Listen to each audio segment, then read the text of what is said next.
journey home.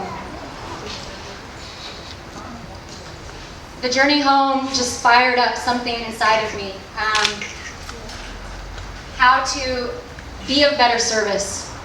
How can I live my life in a way that contributes to humanity? It really made me look at my life under a microscope and figure out what are the things I could be doing better. How can I be a better server, a better giver, a better lover? And I can't think of a better guest to be speaking on this particular subject of Bhakti Yoga. Bhakti Yoga is the yoga of love and devotion. And here at Veda Yoga, we also do yoga asana. And for those of you who take my class, I always say that without love, if your yoga practice isn't helping you to become a better human being, if it isn't helping you to be more loving and compassionate and forgiving and trusting and tolerant and humble, then your yoga practice becomes a less than a worthy cause. So, thank you for being here, Radhanath Swami. Let's give a great, big, huge, warm welcome to Radhanath Maharaj.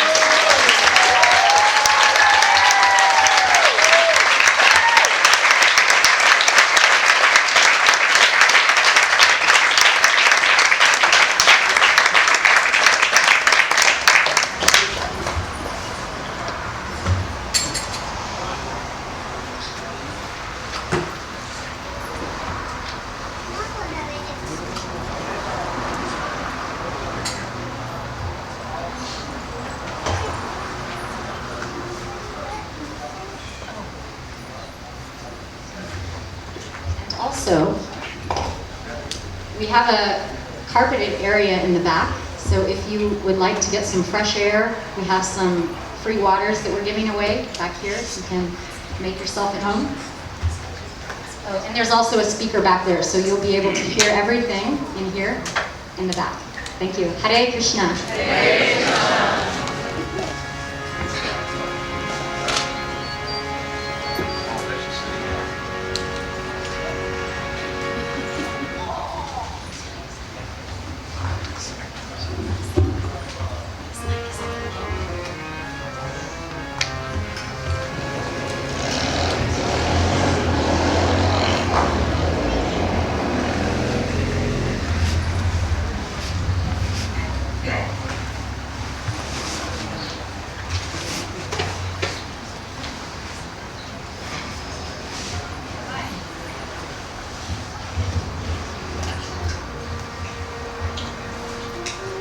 Shri Radha Madhava Kunja Bihari Gopi Jana Vallabha Giri Vadadhari.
Krishna, Krishna Krishna, Hare Hare, Hare Rama, Rama Rama, Hare Hare. Hare Krishna,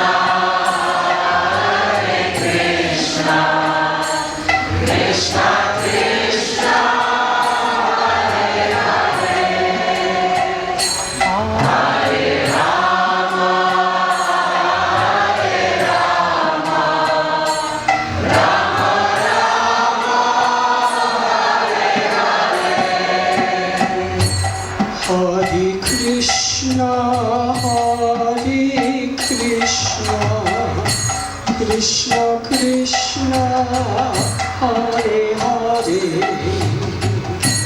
Hare Rama, Rama Rama, Hare Hare. Hare Krishna,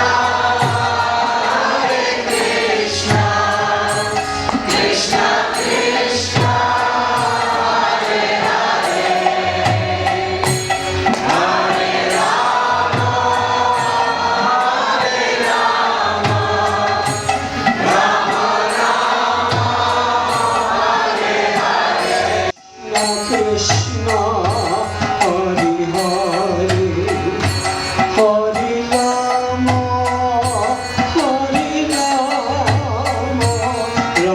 Hare Hare. Hare Krishna, Krishna Krishna, Hare Hare, Hare Rama, Rama Rama, Hare Hare.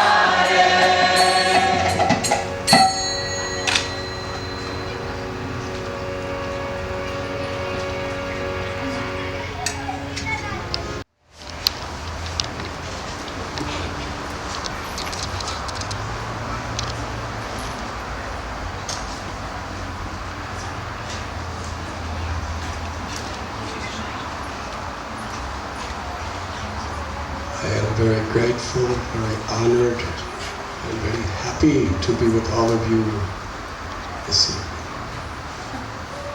A special gratitude to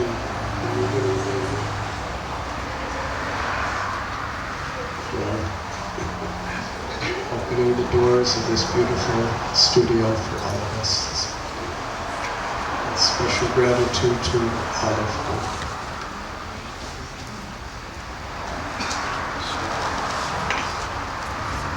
Where I am sitting,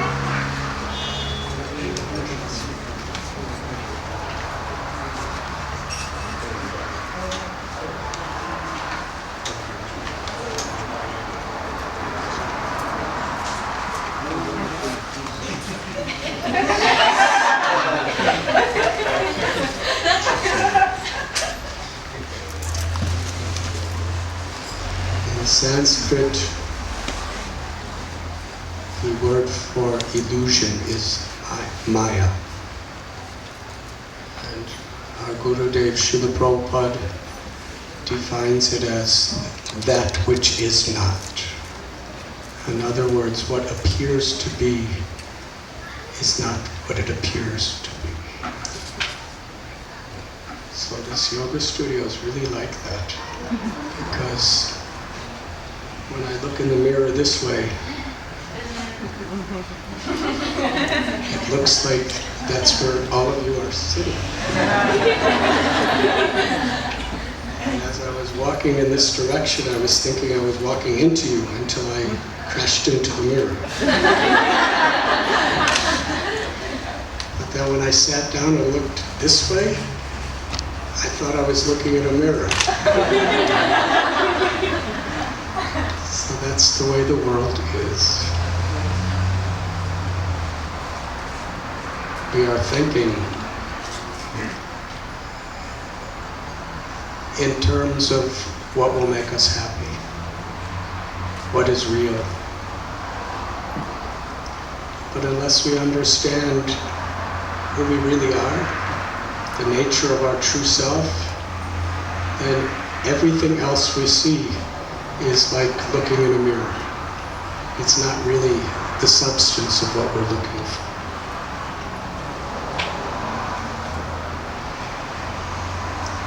The name of this yoga studio is Veda Yoga. I'd like to speak a little about what that means. Yoga means the reunion, which means to bring in harmony the body, the mind, with the Atma, the living force, the soul. And then to bring in harmony the soul with the Supreme Soul, or God, who in Bhagavad Gita is Krishna. And when we actually make that connection, we actually understand the harmony between our body, our mind, our own soul, all living beings, and with nature. When we truly understand who we are, then we can see the inherent harmony that we potentially could have everywhere. Yukta Vairagya means when we awaken praying or love for God, love for Krishna within the heart, then we learn to see everything as it is. Bhoktaram jagatapasam sarvalokam maheshwaram suhridam sarvabhutanam kyatvamam shantimirchit. We see that all the planets and everything within all the planets, their source is Bhagavan, the absolute truth. And everything is the property of God or Krishna. And when we understand that, and we understand that every living being is a child of Krishna. Krishna has many names, God is what we're speaking of. Then we see everyone with a spirit of respect and compassion inherently. And we see everything to be used in a spirit of seva or service. In the Bhagavad Gita, Krishna tells Vedaishta Sarvayaraham Eva Vedya Vedanta Kripeda Vedeva. That I am the author of all Vedas, or all the holy scriptures, the Sanskrit scriptures. And I am the knower of the Vedas. And by all the Vedas, ultimately, we are meant to know God.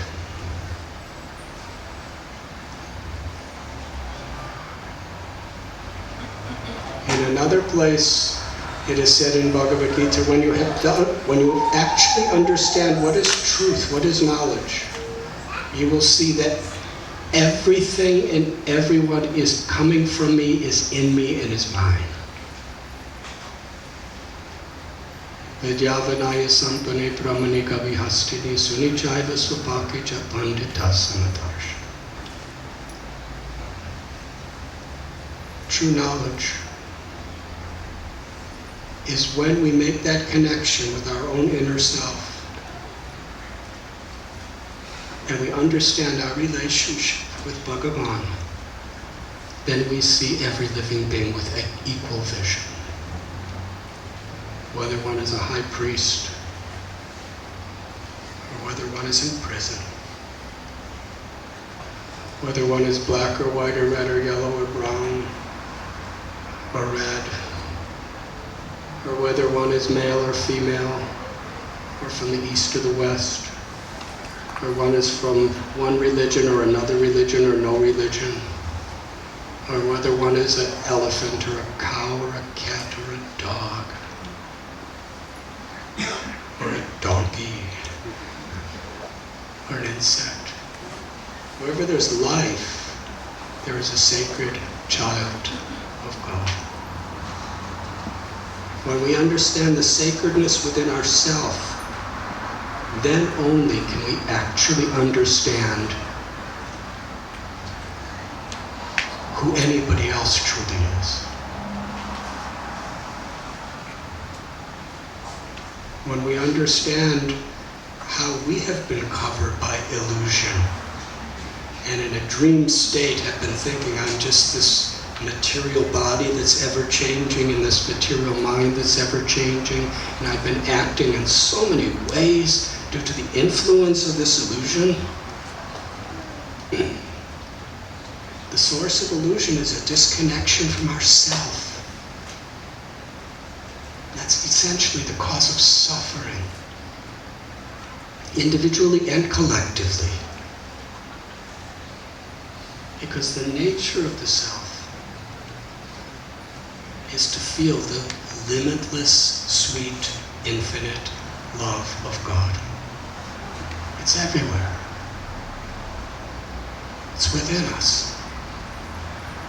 And when we're touched by that love, there's a beautiful Sanskrit poem that the blue lotus only blossoms in the full moonlight. When the rays of the full moonlight touch the blue lotus, it blossoms. And when it blossoms, its sweetness fills all directions.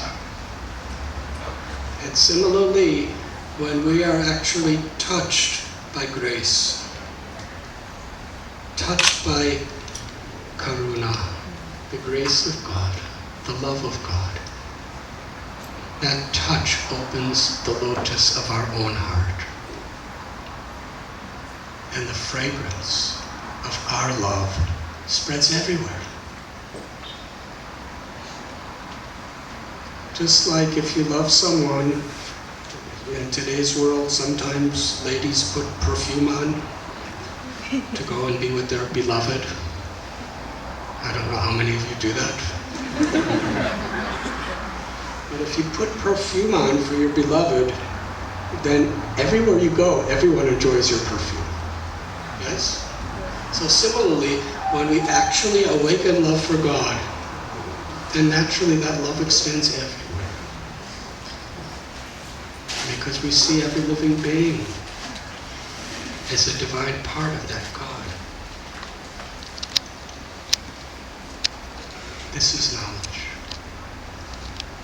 And the spirit of all the Vedas is for that transformation to take place. Anandamayo Vyasha, everyone is seeking happiness. Do you have cockroaches in Los Angeles? Because I'm from Mumbai, we have a lot of them.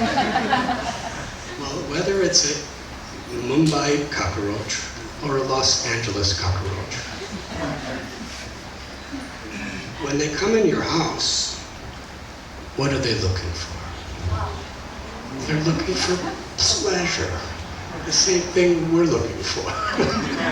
They just have their ways of pleasure. They're looking for food. They're looking for a safe place to sleep. And they're looking for raising a cockroach family.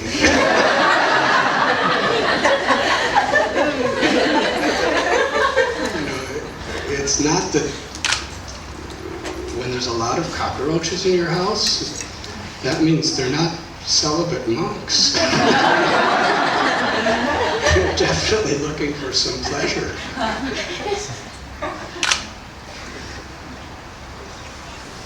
And the billionaires, the farmers, everyone is looking for pleasure.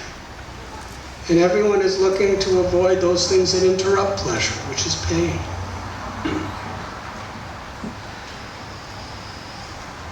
But the problem is, where are we looking for our pleasure? My friend, we're looking for pleasure, the pleasure that we all are seeking is essentially the pleasure of love. Things could give some pleasure to the body and to the mind, but not much. And not for very long. But things can never give pleasure to the heart.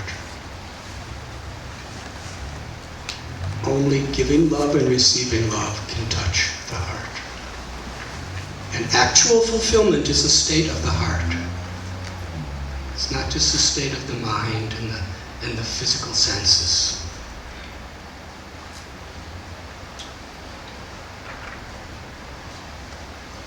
It is said that in a cultured society, people love people and use things to express that love.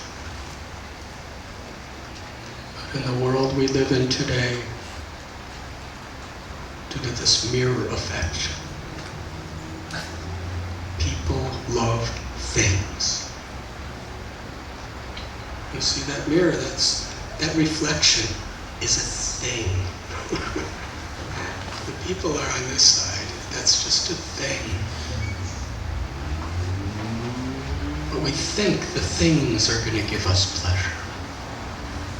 And when we fall into that mistake, then we use people to get things. And however much power, however much money, however much fame, however much sensual pleasures, if we don't actually feel loved and have people to love, then our heart is empty, it's shallow. But we're thinking that these things can give us pleasure. So we become more and more and more obsessed and aggressive to get more and more and more. But it's never enough.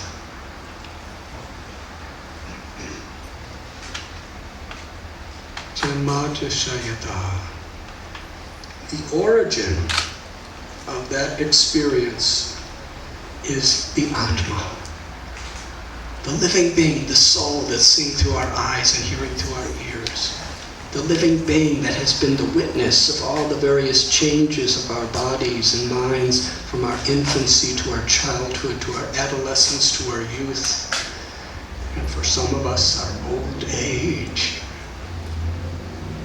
We're the same person. We're thinking different.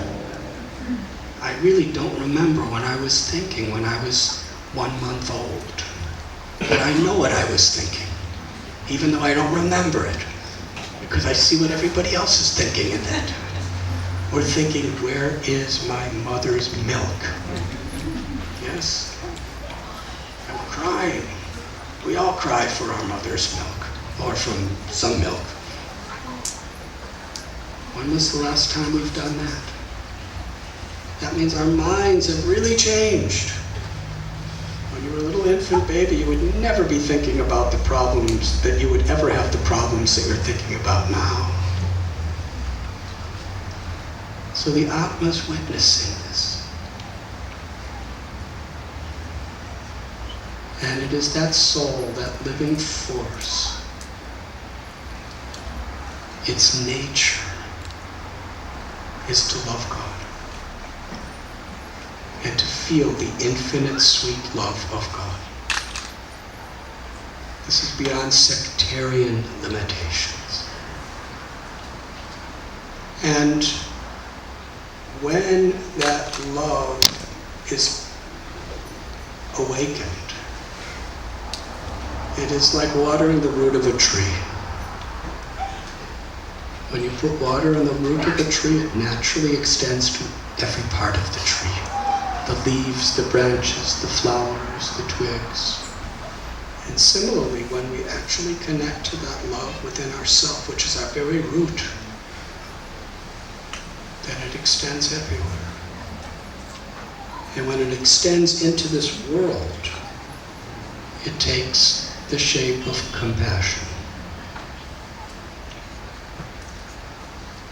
Compassion is when we love, we hate the disease. The reason we hate the disease is because we love the diseased.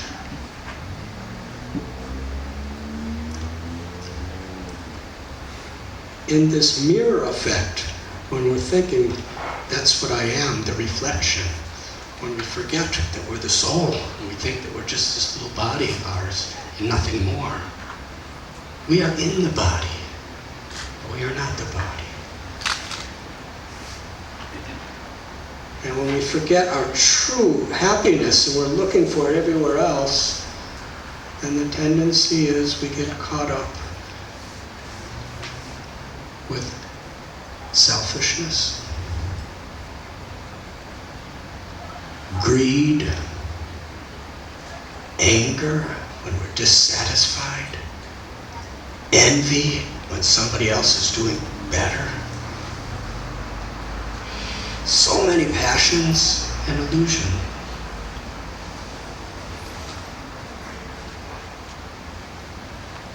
And we become so caught up with all that. It perpetuates our forgetfulness. So the purpose of a real spiritual path, the purpose of knowledge, the purpose of Veda is to awaken that inner truth that is within all of us. When we forget it, then when there's something we don't like in this world, we hate it because it interferes with what I want or what I think is right. That hate is just hate.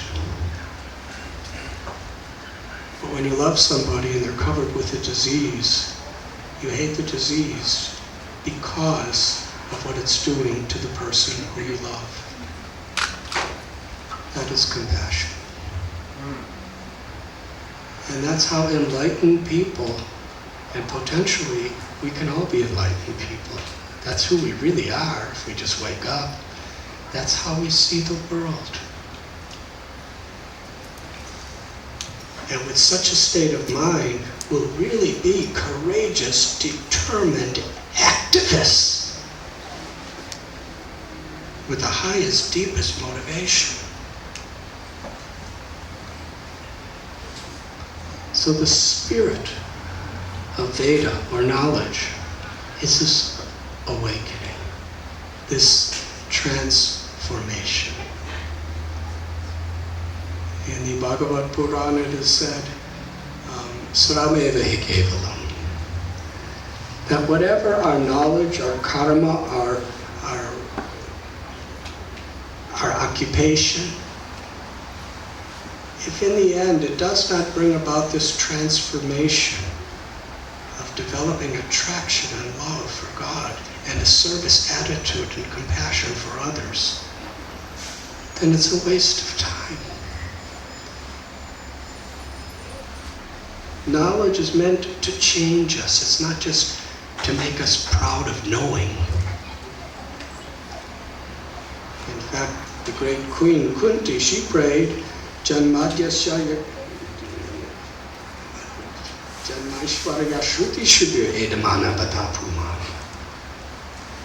That knowledge, even scriptural knowledge, what to speak of beauty and fame and wealth and high position, all of these things could be great disqualifications for spiritual life if we don't understand what it's for. If we actually are understanding knowledge properly, the more we understand, the humbler we become. It's not that we think, I know more than you. We may feel very fortunate, and we may want to share that fortune, but not with pride, with humility.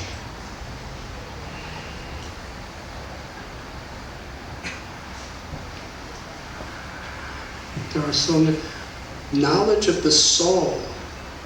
When we actually understand, I'm not this body, I'm the spirit soul.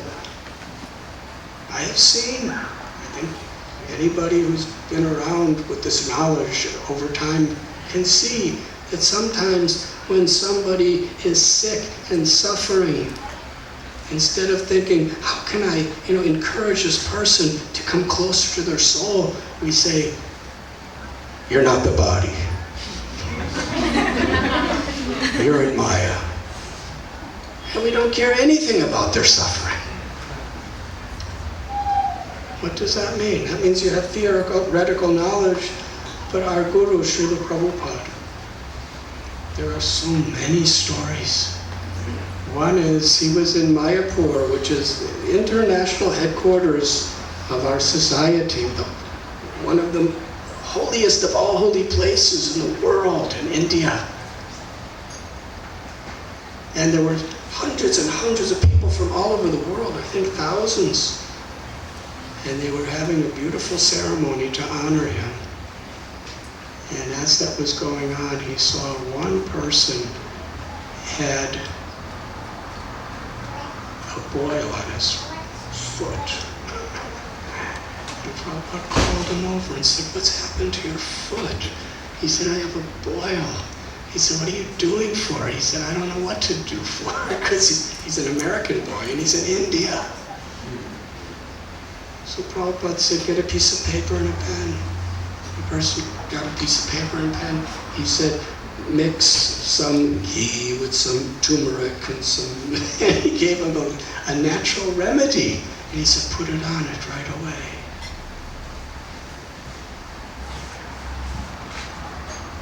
So his love for that person's soul included compassion for that person's condition. He didn't say, who cares about your foot? Who cares about your boil? You're not your body. So that's the difference between knowledge in the right spirit and knowledge that could really be in the wrong spirit.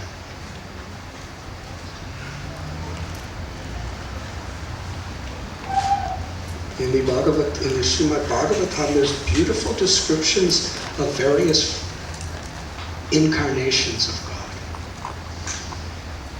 Varaha, Narasimha, Vamana, Kurma, Matsya, Ram, Parasuram, Krishna, Prishnigarva, Balaram, Sri Chaitanya. These are all described. And if we understand the spirit of that, Bhakti Vinod Thakur, he was a great devotee of Krishna.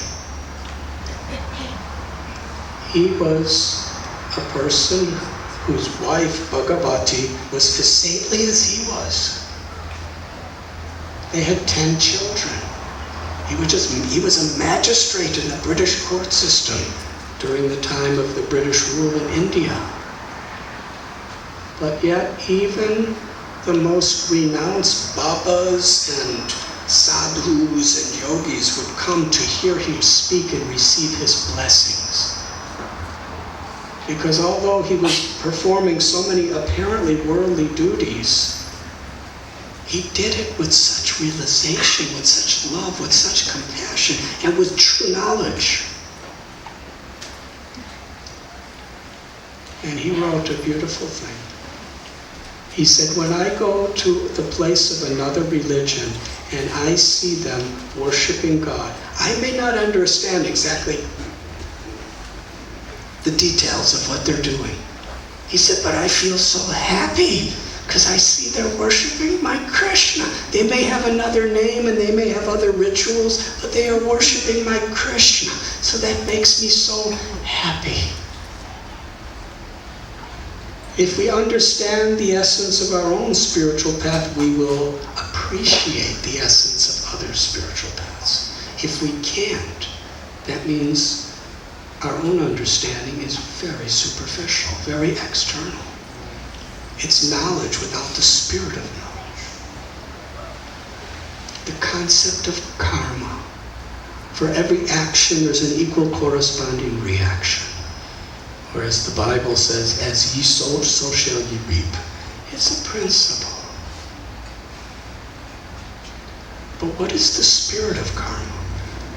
Why does God and the great sages give us this knowledge? Only for one purpose: to lift us up. Just to know these things doesn't really help us at all, unless it transforms us. It's not that understanding the laws of karma should make us either arrogant that I must have done better than you, or depressed that what must I have done? Depression never brings anyone up. This knowledge, this wisdom has been given to uplift us. To understand that we are responsible for what we do. I remember some time ago, I got malaria. How many of you have had malaria? Please raise your hands.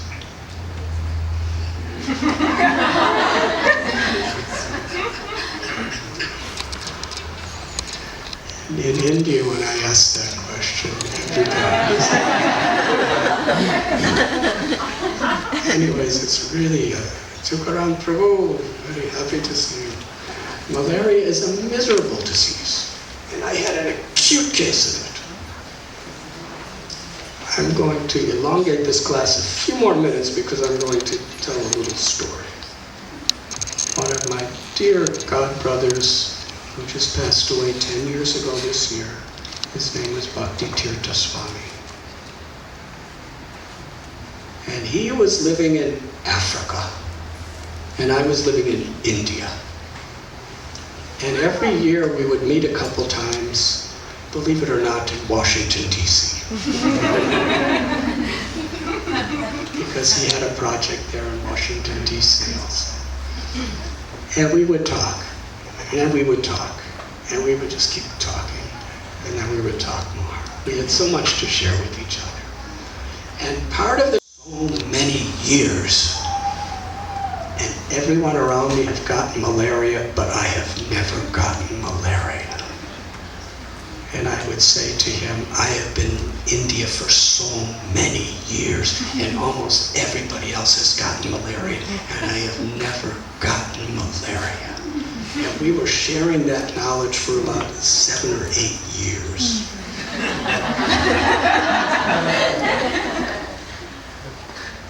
And then I got malaria.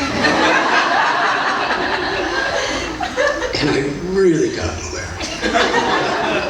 It's like that mosquito that got me must have known that I was really proud. Because I couldn't even take the medicine. I'm not going to go into details, but I put it in and it just came right out. So I had to be put in the hospital, and I had to get IVs with malaria medicine and everything, and it was really, I was thinking, God, what am I going to say to Bhakti Churches? So then, about 6 months later, I go to Washington, D.C. And we're together. And he looks at me. He said, I'm ashamed to tell you this. I got malaria. I said, what day did you get malaria? This is the truth. He told me what day he got malaria. I said, that's the same day I got malaria. He said, mine was so bad the medicine came out. I had to go to the hospital and get intravenous. I said, me too.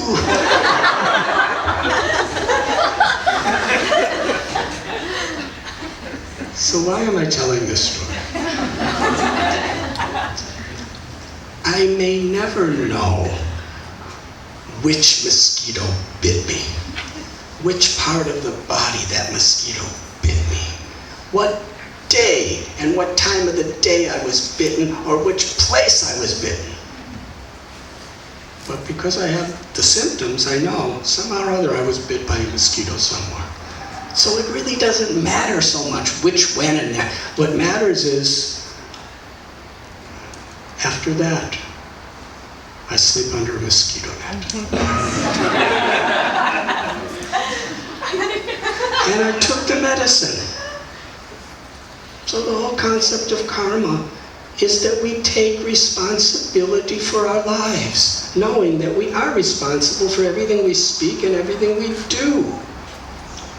And if we actually are taking responsibility now, and we're taking the medicine, in our tradition, Enichi Ashadi Maya Nashi Barulagi Harinama Mahamantra Lao Tumi Magi. This medicine of chanting these divine mantras, the names of Hari, they actually purify us of all karma. They purify us of all ignorance. Not only do they purify us of karma, but they purify us from the tendencies. By giving us this param drisvani vartate, this higher taste, they purify us from the inclinations, the proclivities to do things that are going to implicate me.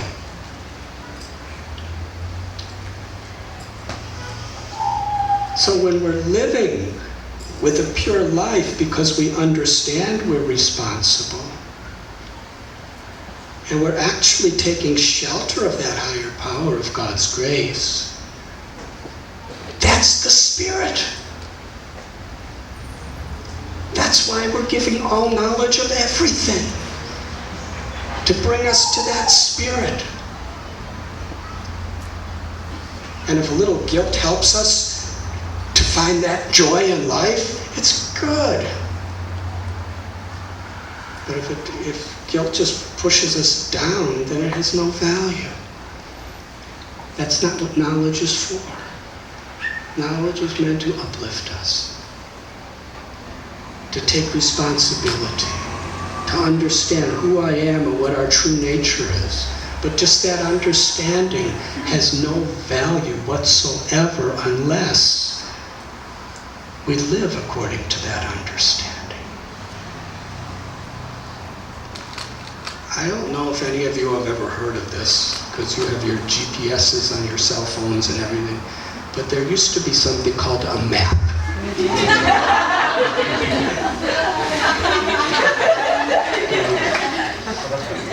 Now a map was usually a big piece of paper, and it had the roads you get to where you're going.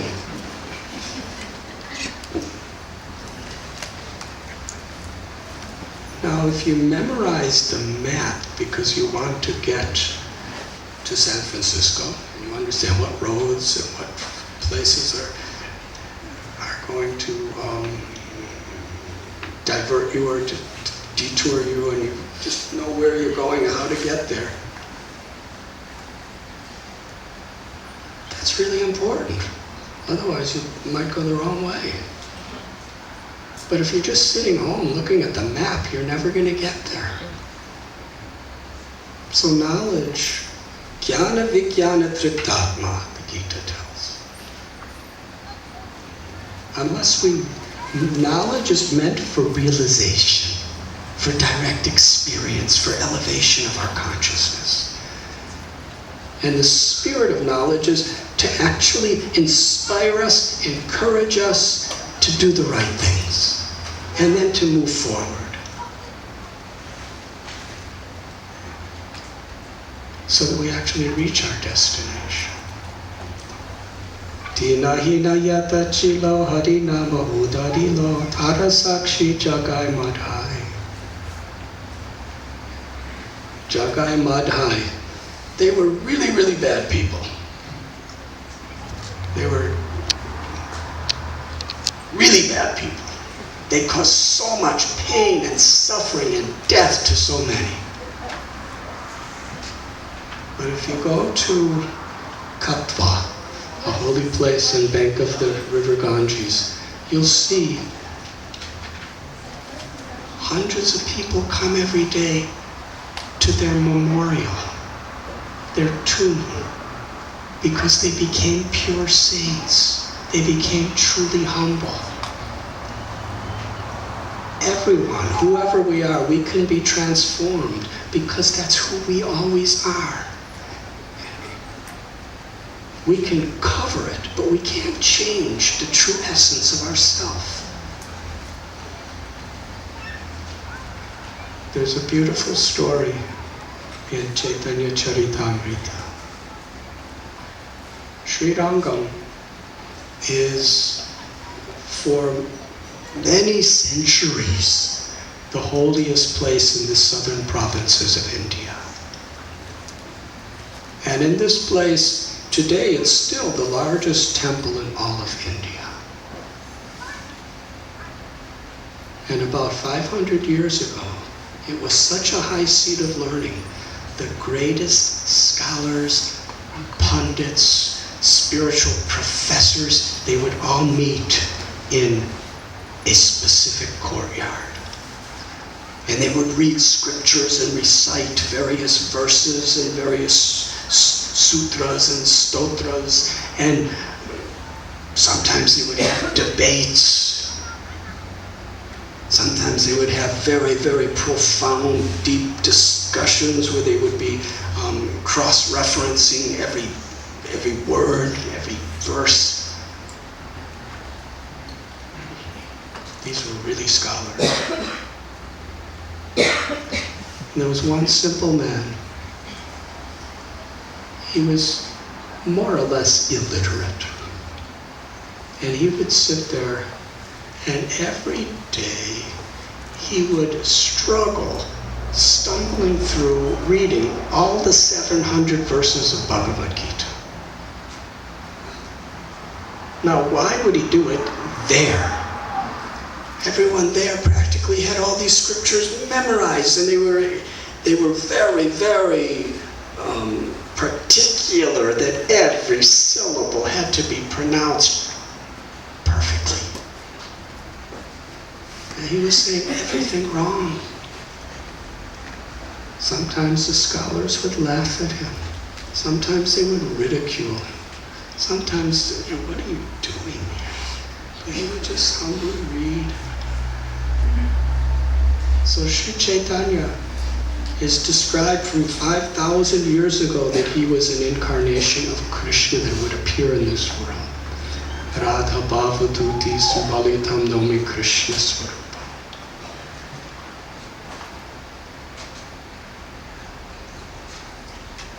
Lord Chaitanya once came to that courtyard, and he saw that simple Brahmin. He was just trying to say it, really struggling. And Lord Chaitanya came up to him and said, "What are you reading?"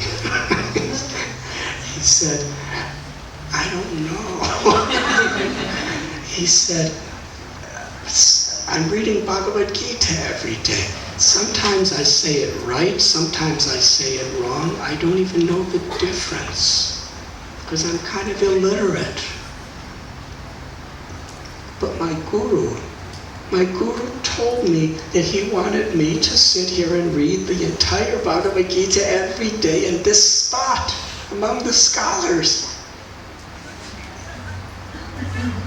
Lord Chaitanya saw his humility and his spirit of devotion. He said, "If you don't understand what you're reading, why are you crying?"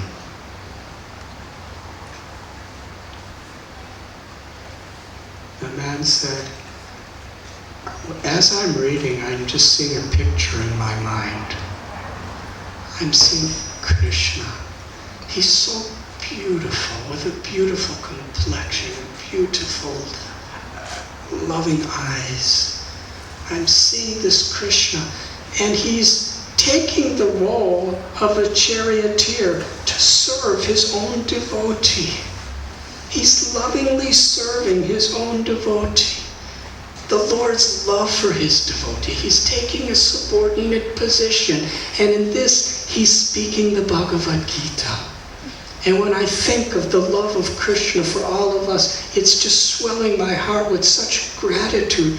I cry." Lord Chaitanya lifted him up and said, "You are the true knower of Bhagavad Gita," and embraced him. "You have understood the essence. But what is the purpose of all the knowledge we learn? It's to bring us to this appreciation of the value of prema, or love of God. And to appreciate that that love of God is our innate, inherent nature. It's our greatest wealth. It's our truest happiness. And it doesn't have to be derived. It just has to be awakened. Bhakti is that beautiful natural path of awakening that love that's within us. That same Lord Chaitanya, just a couple months later when he was in South India, he came to an area. It was really a strange situation. There were these young ladies. When they were very small girls, they were somehow or other exploited. And these people exploited them to make them think that they were the brides of God. And these priests were saying, we are the representatives of your God. And God wants you to steal and to plunder and to kill. And they started doing it. They were kind of like slaves. They were robbing, they were stealing, they were killing. They were making money in very, very unbecoming ways. And at the beginning, they really felt guilty. But as the years went by, and they just kept doing it, they lost all sense of guilt. It was just their lifestyle. And if someone were to tell them, why are you doing this? Don't you understand what the reactions? They didn't care. See, human beings are creatures of habit. When we become habituated to certain things, it becomes like our second nature. And when things become our second nature, then our mind and our intelligence can justify in any ways. These young ladies, their hearts became as hard and cold as stone. They didn't think twice about doing anything malicious or cruel for their purposes. They completely lost connection to any sense of value, integrity. And here they see this very beautiful sannyasi, a Swami, who's coming. And they looked at him in such a way they really, really wanted to exploit him. But then something happened. Would you like to know? Is this story too strange for you? Lord Chaitanya gazed upon them with such compassion. They were completely disoriented because nobody looked at them with compassion. People either looked at them with lust or with fear or with hate. But no one ever looked at them with compassion. They were like monsters. They were monsters. But Lord Chaitanya looked at them with such compassion. Just through his glance, he could see the beauty of their souls. And nothing that we can do or anyone can do can change the beauty of our souls. It can just cover it with many layers and layers and layers. Just like if this mirror was completely covered with years and years of dust from neglect, all we would see is dust.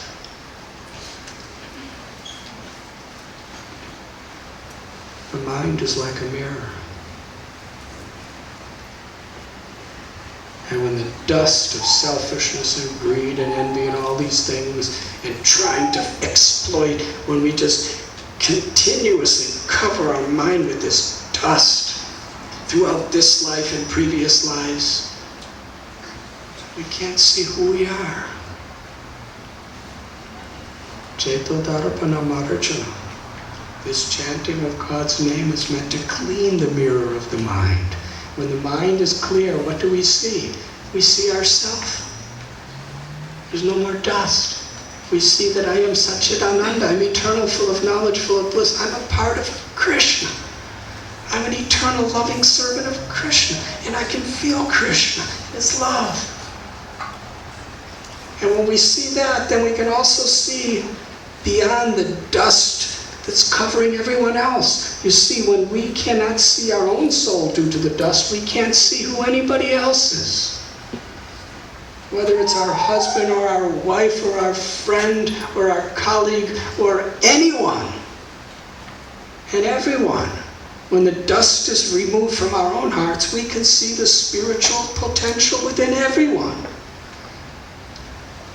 So Lord Chaitanya glanced at that.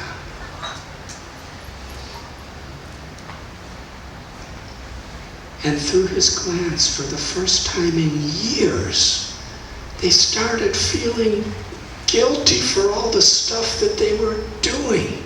My God, what have we been doing? We haven't even thought about what we're doing. We just do it and do it and do it.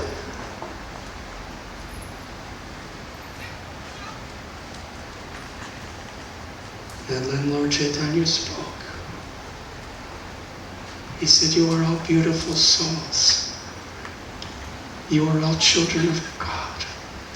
Love for Krishna is within you. It's your wealth. It's the truth of who you are. He saw that potential within them.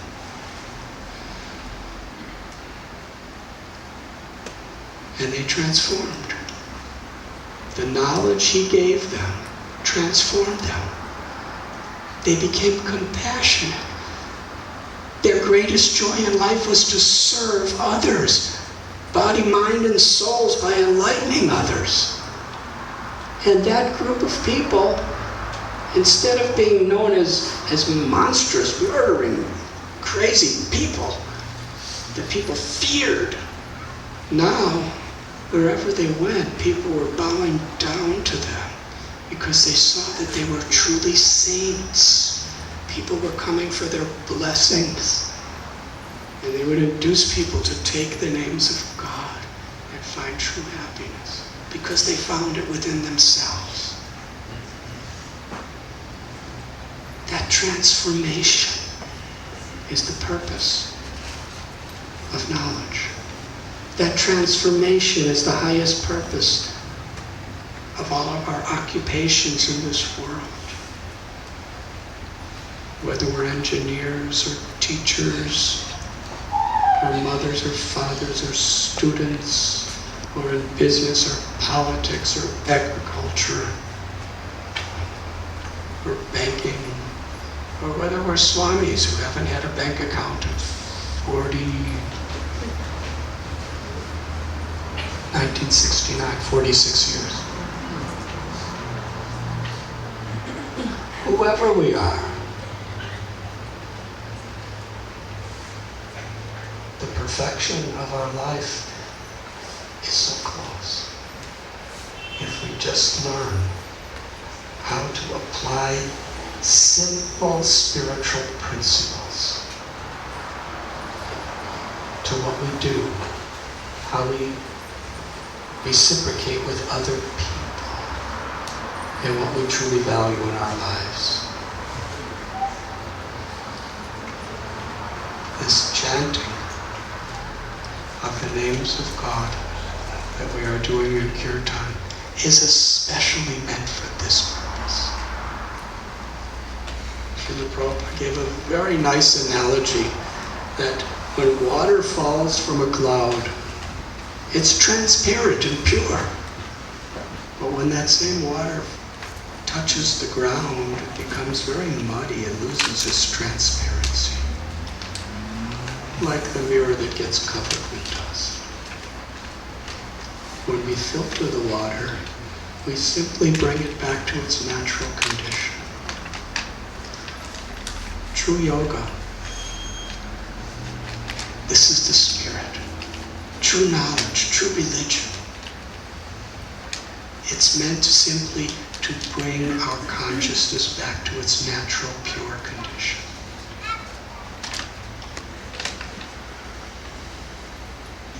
Of truly being happy.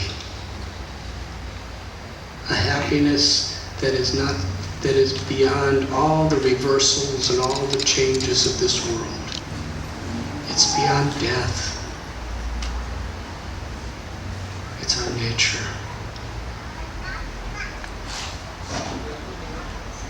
To love God. To love all of our neighbors as ourselves. That's the true spiritual principle. And such love, when it is unmotivated and uninterrupted by circumstances or by selfishness or arrogance, it completely satisfies the self. So within this world, with whatever little time we may have, or whatever much time we may have,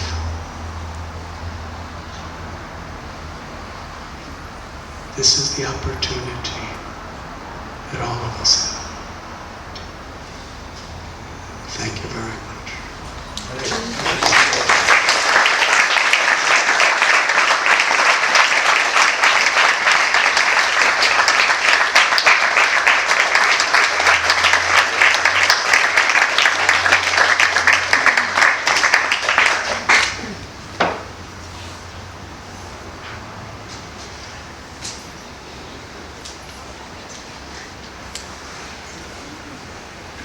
Give another round of applause. Radhanath Maharaj.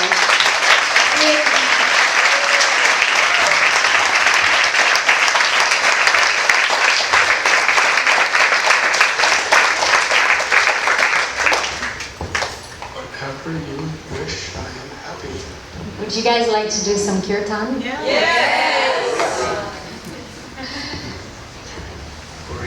For your happiness.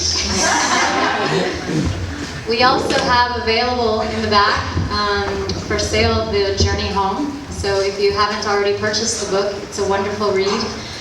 It'll definitely inspire you on many different levels. And yeah, that's it. Thank you all so much for being here, and have a wonderful night. Hare Krishna. Hare Krishna. Can I teach you my favorite asana?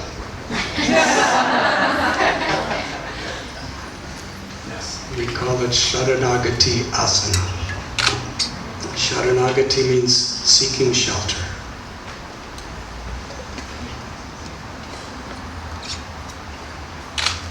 Just Patanjali in his Yoga Sutras, he says, Samadhi Siddhir Ishvara Pranidhanat. That the perfection of Samadhi, the perfection of the fruit of all of our meditation, is to take shelter of Ishvara. Ishvara means the Supreme Controller.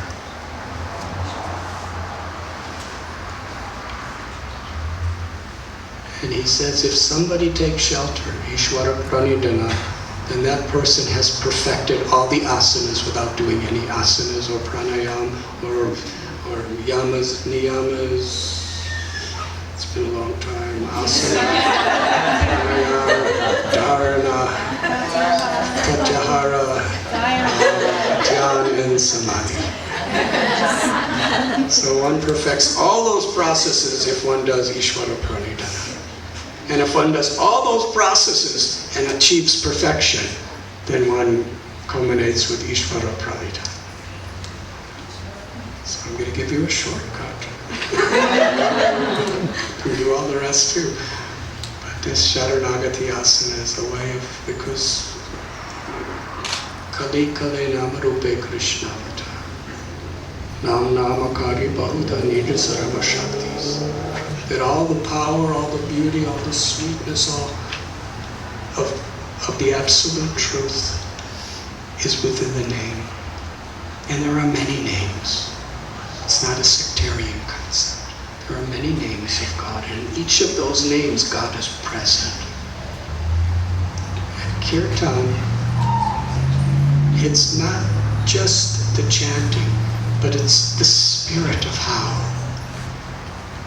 If we're actually seeking shelter, I'm going to tell you one little story and then we're going to have Kirtan. Is it all right? Just about a month ago, I was in Dubai. How many of you have been to Dubai? Well, when I was there, it was pretty interesting. I was giving lectures, and that was really interesting. Maybe I'll discuss some of that at Dharma Shakti Devi's yoga studio in Long Beach. It's interesting. But one day I was giving a lecture on a Friday evening, and to get to that place, I had to walk through the largest shopping mall on earth.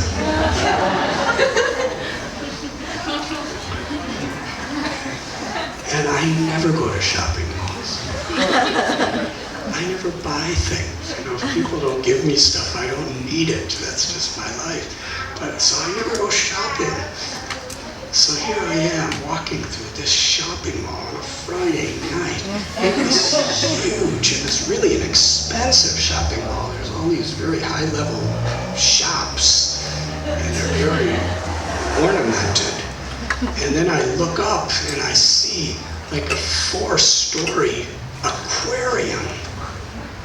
She looked about 5. I didn't ask her.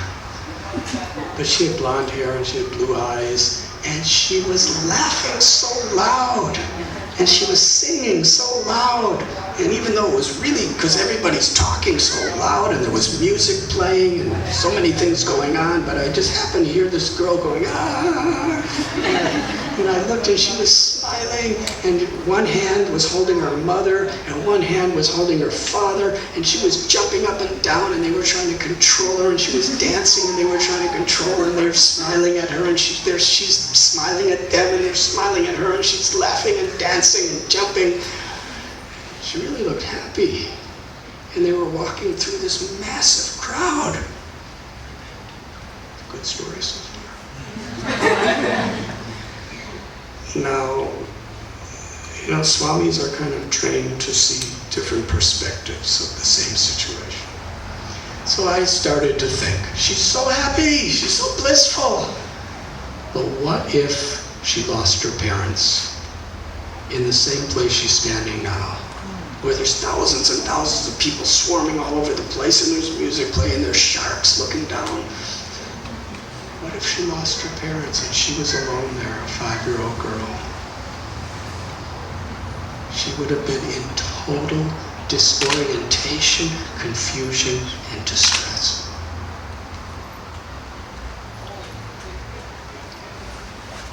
But she was in a completely fearless, blissful state. Why? Because there were other people there who were many of them were possibly more educated than her parents, and some of them were more healthy and more physically fit and more strong than her parents.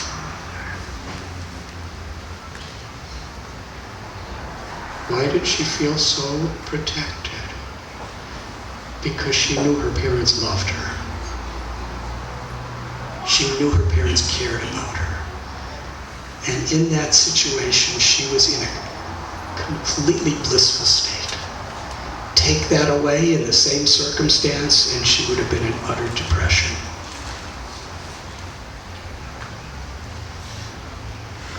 So in this world, where anything could happen at any time, of course in California, people like to think that everything's really nice.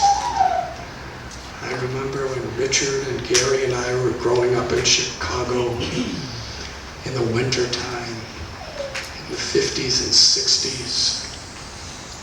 How many of you have been in Chicago in the winter?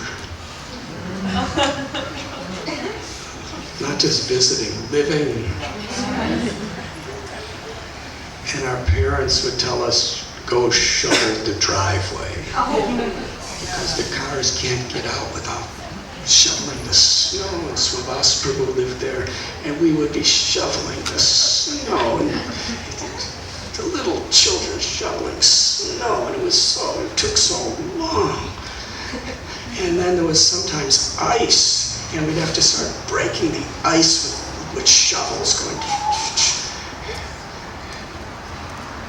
And then we became like kind of teenagers who were doing the same thing.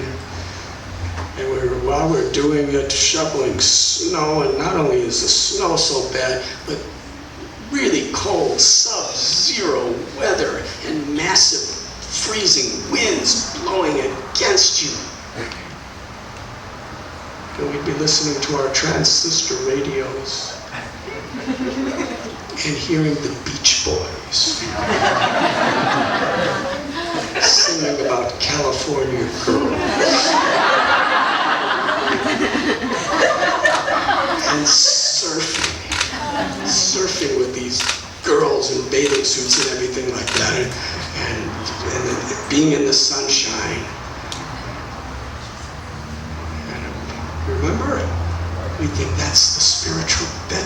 We didn't know the spiritual world, but that's heaven. What are we doing here, California?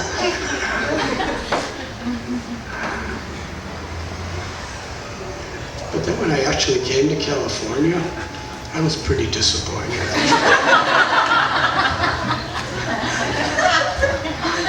Because people suffer here just as much as Chicago. It's just a different kind of suffering.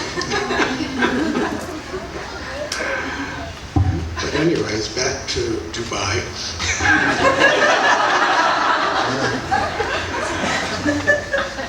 Ultimately, we're all looking for love and being loved. And in that love, we feel complete shelter. And Kirtan is to connect with that love. Krishna's love, with Radha's love, Ram's love, God's love. So as I'm chanting, put your hands together like this. It's a gesture of prayer. It's a gesture of gratitude. It's a gesture of gratefully, graciously welcoming God into our hearts and into our lives. And that's how we hear. And then as all of you chant, raise your arms like this. Please. This is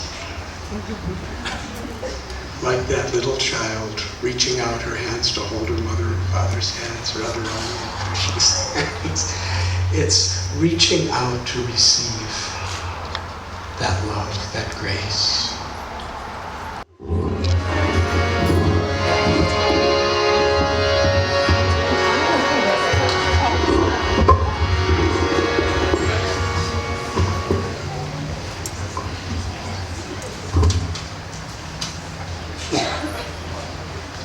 Stand up and if you like.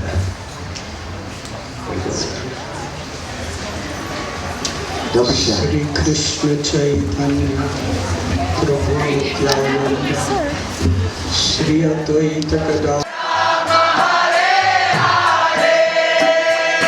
Hare Krishna Krishna Krishna Hare Hare Ram Ram Hare Hare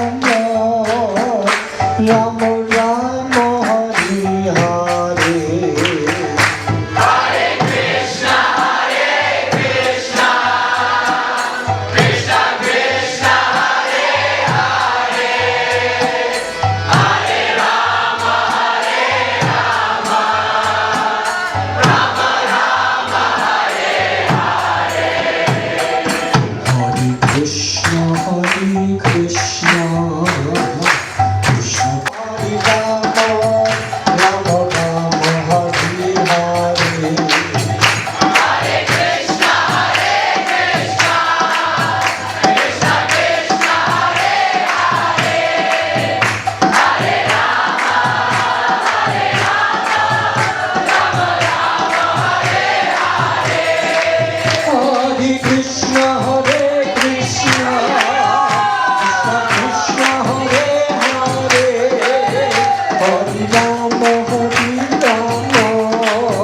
Ram Ram Hare